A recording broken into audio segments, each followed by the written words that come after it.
जिस operation lotus का नाम सुनते ही वर्षों तक विपक्ष बीजेपी पर हमलावर रहा। अब कांग्रेस नेता डीके शिव कुमार दावा कर रहे हैं कि उन्होंने उसी ऑपरेशन लोटस को कर्नाटक में पूरी तरह फेल कर दिया है। ये दावा सिर्फ एक राजनीतिक बयान नहीं बल्कि भारतीय राजनीति में एक नई बहस की शुरुआत भी है। भारतीय राजनीति में पिछले 1.5 दशक से एक शब्द बार बार सुनाई देता रहा है, ऑपरेशन लोटस। एक ऐसा राजनीतिक फॉर्मूला जिस पर विपक्ष बार बार बीजेपी पर आरोप लगाता रहा कि वह विरोधी दलों में सेंध लगाती है, विधायकों को अपने पक्ष में करती है और सत्ता का पूरा गणित बदल देती है। कर्नाटक से लेकर मध्य प्रदेश, महाराष्ट्र और गोवा तक इस शब्द को लेकर देश की राजनीति में लंबे समय तक बहस होती रही है।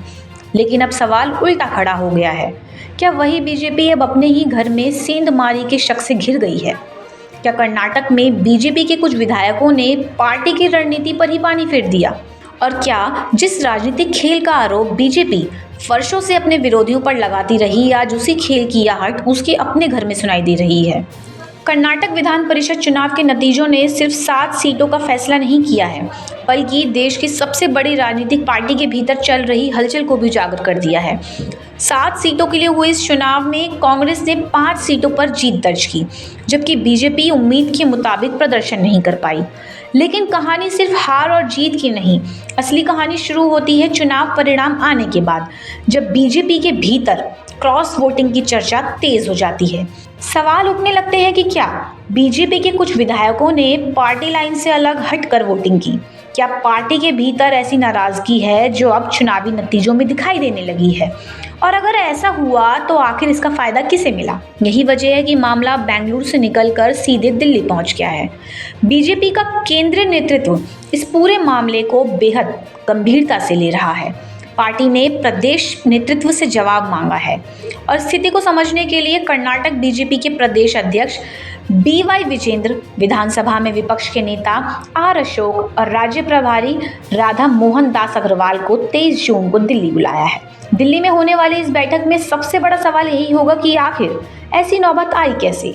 क्या पार्टी के भीतर गुटबाजी बढ़ रही है? क्या कुछ विधायक नेतृत्व से नाराज हैं? और क्या संगठन के अंदर ऐसी दरार बन रही है जिसका असर अब चुनावी नतीजों में दिखाई देने लगा है? यानी मामला अब सिर्फ चुनावी हार या जीत का नहीं बल्कि संगठन के भीतर भरोसे का बन चुका है।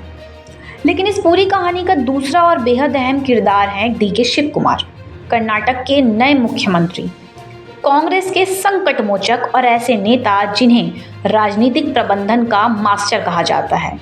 डीके शिव कुमार वही नेता हैं जिन्होंने कई बार संकट के दौर में कांग्रेस को संभाला है। 2019 में जब कांग्रेस जेडीएस गठबंधन पर संकट आया, तब भी वे पार्टी के सबसे भरोसेमंद रणनीतिकारों में शामिल थे। 2023 के विधानसभा चुनाव में कांग्रेस की शानदार जीत के पीछे भी उनकी भूमिका को बेहद महत्वपूर्ण माना जाता है।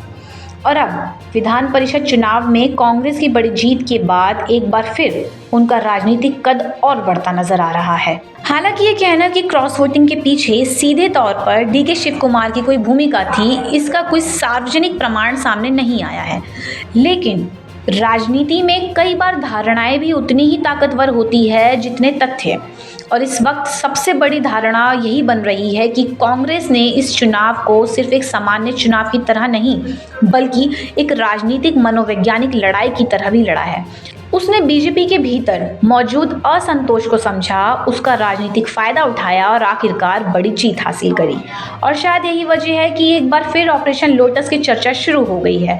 फर्क सिर्फ इतना है कि पहले विपक्ष बीजेपी पर आरोप लगाता था कि वह दूसरे दलों में सेंध लगाती है, लेकिन आज बीजेपी खुद यह जानना चाहती है कि आखिर उसके अपने घर में सेंध किसने लगाई।